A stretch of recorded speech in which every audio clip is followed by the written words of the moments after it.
wabarakatuh. Selamat malam rekan-rekan sekalian. Hmm, Di sini saya akan melanjutkan ya materi pembahasan terkait jenis serangan keamanan jaringan dari mata kuliah keamanan sistem informasi ya. Jadi video ini saya buat untuk memenuhi UAS untuk semester ini. Di sini saya diminta untuk menjelaskan materi yang saya pahami dari keamanan sistem informasi. Di sini saya sedikit memahami terkait jenis serangan keamanan jaringan. Jadi saya buat presentasinya sedikit. Baik, kita lanjut ke presentasinya. Jenis keamanan jenis serangan keamanan jaringan ya.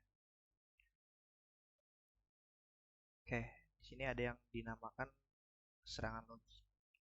Apa itu serangan logik? Yaitu serangan yang menargetkan atau menyerang sistem jaringan dalam bentuk logikal. Serangan ini biasanya akan membuat jaringan mati ataupun menjadi sulit untuk diakses. Jadi benar-benar menggunakan logika sistem serangan ini. Lalu apa saja sih serangan logis itu? Di sini ada di antaranya ya. SQL injection, DOS denial of service ya, ada traffic flooding, terus ada request flooding, ada device social engineering, malicious code, sama paket sniffer. Jadi ini jenis-jenis serangan jaringan ada 8 golongannya. Ya, di antaranya SQL injection, mungkin teman-teman sudah familiar dengan yang namanya SQL injection ya. Serangan berbasis jaringan ini biasanya membobol suatu data. Oke, di sini nih saya jelaskan terkait SQL injection. Itu merupakan sebuah aksi hacking yang dilakukan di aplikasi klien dengan cara memodifikasi perintah SQL yang ada di memori aplikasi klien. Merupakan teknik mengeksploitasi web aplikasi yang di dalamnya menggunakan database untuk menyimpan data. Nah, seperti yang tadi saya sebutkan.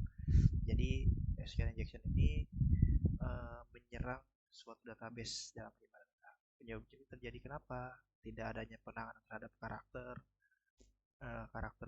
minus ya, karakter tanda petik 1, 2 dan juga karakter double minus ya, yang menyebabkan suatu aplikasi dapat disisipkan dengan perintah SQL injection. Jadi teman-teman buat yang memahami pemrograman web, hati-hati dengan serangan SQL injection ya. Nah, di sini dijelaskan juga sehingga seorang hacker menyisipkan perintah SQL ke dalam suatu parameter maupun suatu form. Bagi teman-teman yang sudah paham terkait SQL injection ya, SQL injection ini pasti sudah familiar dengan apa itu perintah DML dan lain sebagainya. Oke, terus bisa dibilang berbahaya kenapa? Teknik ini memungkinkan seorang dapat login ke dalam sistem tanpa harus memiliki akun. Jadi bahayanya SQL injection itu krusial dan fatal banget ya kalau misalnya orang yang udah mahir dalam fungsi dan apa kegunaannya dari SQL injection ini ya. Selain itu, SQL injection juga memungkinkan seseorang merubah atau menghapus maupun menambahkan data yang berada dalam database. Jadi dalamnya itu bisa dimanipulasi nih sama hacker ini. Bahkan yang lebih berbahaya lagi yaitu mematikan database itu sendiri sehingga tidak bisa memberikan layanan kepada web server. Nah, ini yang paling fatal ya. Jadi si penyerang ini bisa mematikan web melalui database-nya. Jadi database-nya bisa dihapus atau dimanipulasi ya, dibelokkan ke host domain yang lain atau seperti apa. Nah, berikutnya ada DOS denial of service. Serangan pada sistem dengan menghabiskan resource pada sistem. Nah, ini yang sering terjadi di yang namanya di apa itu cloud server ya.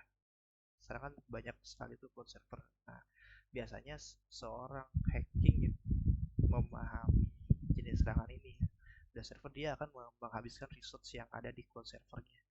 Jadi seakan-akan si partisi yang ada di cloud server itu penuh. Nah, orang yang menyewa cloud sendiri akan membayar dengan harga yang familiar kalau melihat kapasitas storage-nya penuh ya. Nah, di sini ada 3 penjelasannya, itu membanjiri lalu lintas jaringan dengan banyak data sehingga lalu lintas jaringan yang datang dari pengguna yang terdaftar menjadi tidak dapat masuk ke dalam sistem jaringan.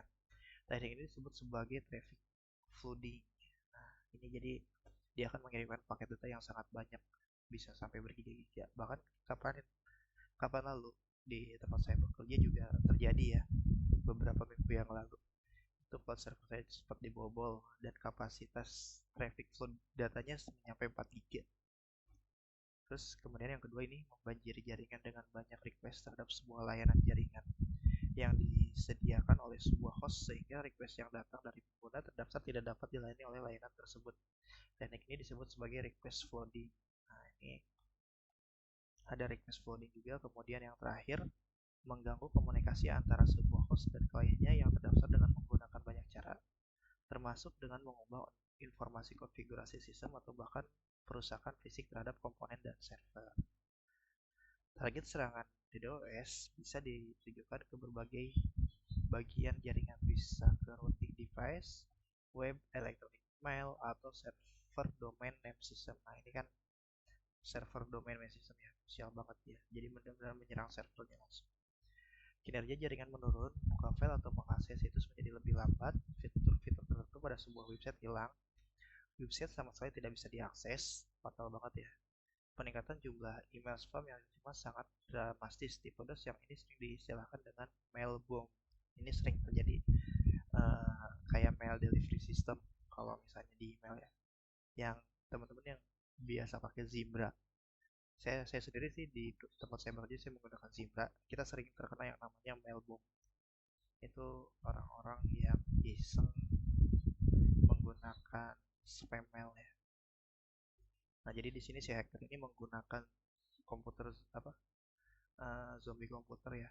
Terus ditargetkan ke satu target. Jadi dia tuh mengakses banyak komputer. Kemudian si komputer itu seakan-akan reflektor atau yang mengaplikasi istilahnya tadi yang traffic loading, mengirimkan traffic data ke targetnya. Jadi banyak banget nih. Misalnya si target ini sebuah server. Si hacker ini menyerang server tapi melalui beberapa klien. Oke, terus bagaimana sih bisa terjadi? Nah, memaksimalkan kerja prosesor sehingga memblokir tugas-tugas yang lain. Jadi, jadi di sini ada beberapa penjelasan ya, memicu terjadinya error dalam microcode, terus memicu error pada urutan instruksi memasak komputer menjadi tidak stabil dan lockup ya, memanfaatkan error-error yang ada di sistem operasi yang berbuntut pada kematian sistem, kemudian membuat sistem operasi menjadi crash ya.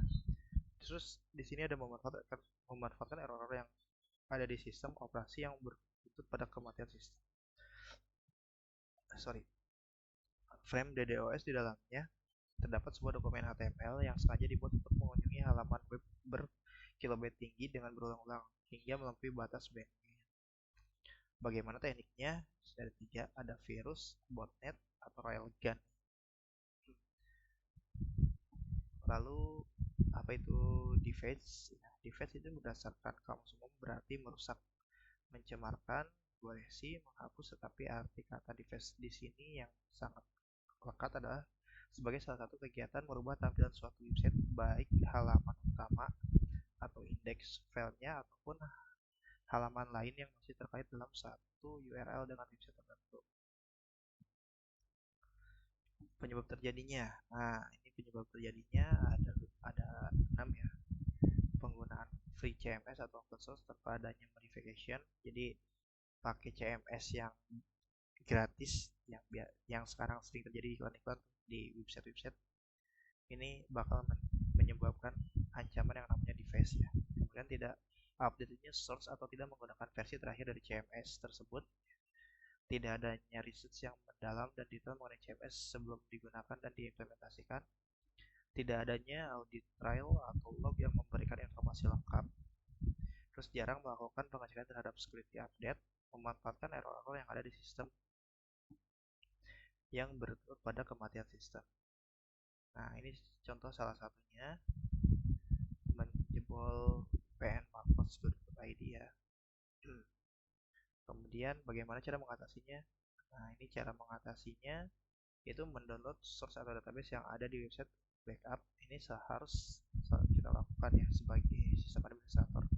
Kemudian download source CMS versi terbaru dari website penyedia CMS. Lakukanlah perbaikan database secara lokal. Nah, ini juga wajib. Terus install CMS yang tadi sudah di-download di web hosting. Kemudian update database, ganti password, dan lain sebagainya. Memanfaatkan error yang ada di sistem operasi aplikasi yang bergantung pada kematian sistem.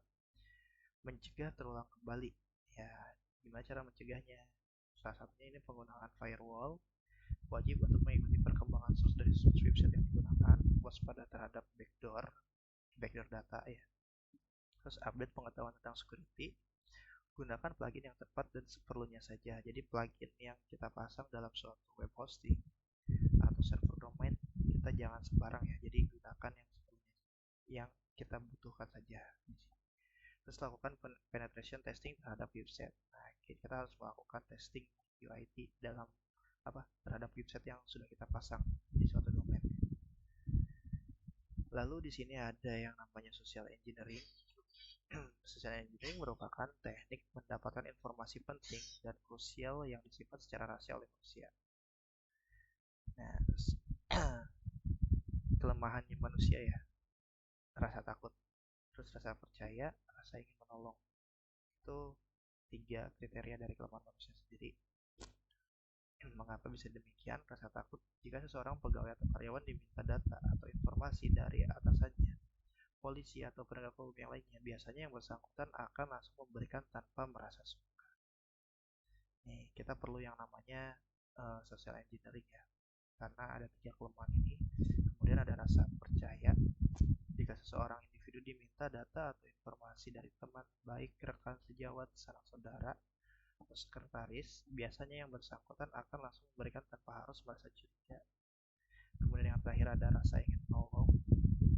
Ya, bisa teman-teman baca di sini. Jika seseorang diminta data atau informasi dari orang yang sedang terkena musibah, dalam kesedihan yang mendalam, menjadi korban atau berada dalam duka, biasanya bersangkutan akan langsung memberikan informasi yang diinginkan tanpa bertanya terlebih dahulu. Ini kelemahannya ya, dari people ya. Berbeda halnya dengan social engineering. Lalu bagaimana tekniknya? Teknik-teknik serangan keamanan. Di sini ada skenario 1, 2, 3, dan 4, 5 ya. Bisa jadi kedoknya sebagai user penting, terus skenario 2 nya kedok sebagai user yang sah, bisa berkedok sebagai mitra vendor, atau kedok bisa berkedok sebagai konsultan audit, atau bisa sebagai penegak hukum. Kemudian tekniknya sendiri ada melalui teknik phishing ya, melalui email, SMS, atau pop-up window. Pop-up window biasanya iklan-iklan yang ada di window. Nah, berikut ada 2 pertanyaan dari saya. Apa sih yang disebut malicious code dan sniffer? Mungkin rekan-rekan ada yang bisa bantu jawab, nanti silakan tulis di kolom komentar. Oke, sekian presentasi dari saya terkait jenis-jenis serangan keamanan sistem informasi. Semoga presentasinya bermanfaat untuk rekan-rekan sekalian. Mohon maaf bila banyak kekurangan atau salah dalam pengucapan. Terima kasih semuanya. Assalamualaikum warahmatullahi wabarakatuh.